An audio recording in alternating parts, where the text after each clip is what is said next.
I'm gonna get his ass back, Chad. Uppercuts right there, Roger. When you bring a camera to the gym, people like to show out and shit. Roger's live on stream. That nigga know what he was doing. This is not something you do. And he goes, I know why you did that. I know why you took his side. You were trying to be controversial and get clicks, but Kid, if that guy was my dad or something, I would be huge problem with sort of the insecure, narcissistic, fake alpha male space is ref's not a real referee. He doesn't know what to do. He's totally confused. Raja Jackson is now not only banned from multiple platforms, but it's officially announced that his career is completely over. Even Rampage Jackson is facing massive backlash. As you know, Raja Jackson has been banned from KnokX Pro Wrestling and Danger Pro Wrestling, and Kick has also completely banned him from live streaming. But that's not all. More serious consequences are unfolding directly connected to this controversy. People are still uncovering hidden secrets and shocking revelations. It's absolutely shocking for everyone. Make sure you watch till the end. So now Raja Jackson and Rampage Jackson are facing massive criticism, and things only got worse when this all leaked. Sonnen's latest comments have set the MMA community on fire. Fighters, journalists, and fans are all speaking up, and trust me, no one is holding back. Let's break down the backlash and see why his words hit so hard. Meanwhile, Sonnen addressed the storm on his podcast. He revealed that Joel, his close friend of 30 years, called him directly and said he was disgusted with Sonnen's stance. This personal reaction just shows how serious the criticism really is. I got lit up last night. I got challenged. I got called the F word, not the one that ends in an R. I got called the other F word multiple times. And Joel even says to me, man, he's disgusted. I can hear it in his voice. I mean, I've known Joel 30 years. Like, he is legitimately disgusted with me, of which is a word that he actually used. I'm disgusted. And he goes, I know why you did that. I know why you took his side. You were trying to be controversial and get clicks, but yeah, you're on the wrong side of this. There was an attempted murder, and he's going on and on. Sonnen revealed that a lot of online critics reacted the same way. According to him, people jumped to conclusions after seeing just a few seconds of his video without watching the full segment. He clarified that his main point was actually questioning why no arrests had been made, even though the police had the footage. He stressed that this was the core of his discussion, not defending what happened. Even before the MMA guru shared his take, the controversy had already set the internet on fire. Fans were furious, accusing Sonnen of downplaying Raja Jackson's violent outburst during the wrestling show. Some argued he was just raising legal questions, but others felt he was shielding Rampage's son. This split in opinions set the perfect stage for the guru's blunt response, where he directly called out Keel's attempts to defend Raja. Chael Sonnen video. Just in, Raja was offended that it wasn't grape soda. Okay. Rampage Jackson's son pro wrestling beatdown. Chael, buddy, you must have seen a completely different video than the rest of the world. Yeah. You must have missed his comments on live post following his attack. Yeah, it was 100%. Yeah, I don't know what they're doing.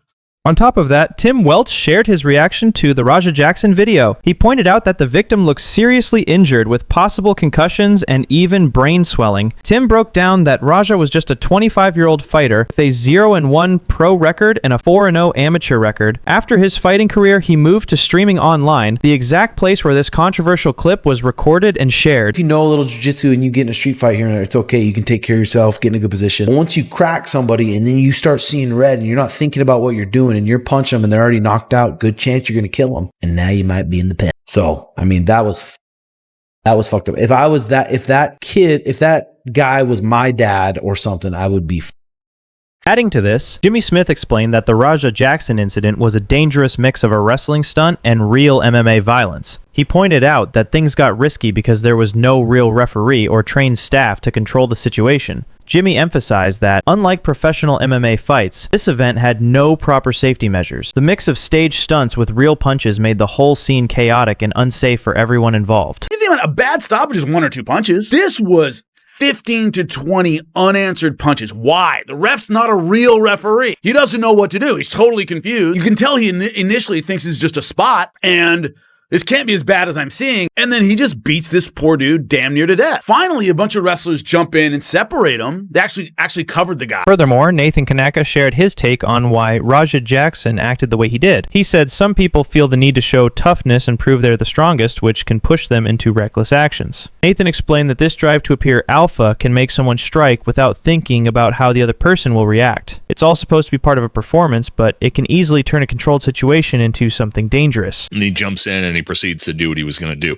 He is trying to show the world how tough he is, what a tough guy he is by doing something like this. And This is a huge problem with sort of the insecure, narcissistic, fake alpha male space, is that huge insecurity, and I have to portray an image that I'm the toughest fucking guy around. And so he ends up attacking somebody who thinks this is all part of the actual show, and then almost ends up killing him. On the other side, after all the chaos and warnings from analysts, Raja Jackson shocked everyone with his response. Even after nearly being knocked out and facing massive criticism online, he didn't back down. His actions showed determination and resilience, proving he had learned from the incident. Fans and fighters alike noticed his focus and strength, signaling that he is ready to come back stronger and refusing to let this moment define him. I'm gonna get his ass back, Chad. Uppercut right there, Roger.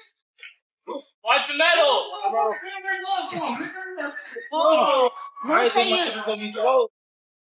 Moving on, Rampage Jackson spoke about what happened to his son, Raja. He said that when people bring cameras to the gym, some try to show off. He explained that moves like spinning kicks are difficult to control and can be extremely dangerous. Rampage warned that if Raja's opponents had been bigger or stronger, the situation could have ended badly, showing just how serious it really was. When you bring a camera to the gym, people like to show out and shit. Roger's live on stream. That nigga know what he was doing. This is not something you do, because first of all, you can't even really control the power on a spinning kick like that unless you're fast. Anyway, you got to be very experienced. And when you spin around and jump and spin around, you can't really control the power on shit like that. If that guy was Roger's size, his weight class, he would have been knocked out. And I would have been up at that gym fighting that motherfucker. Meanwhile, Sean Jones broke down what went wrong with Raja Jackson. He said the spinning head kick was thrown with too much force and without proper safety. In normal sparring, fighters usually pull their kicks to avoid injuries. This kick hit Raja hard, making him stumble and causing a concussion. It's a clear example of how dangerous it can be for someone who wasn't fully prepared. It was who threw that spinning head kick.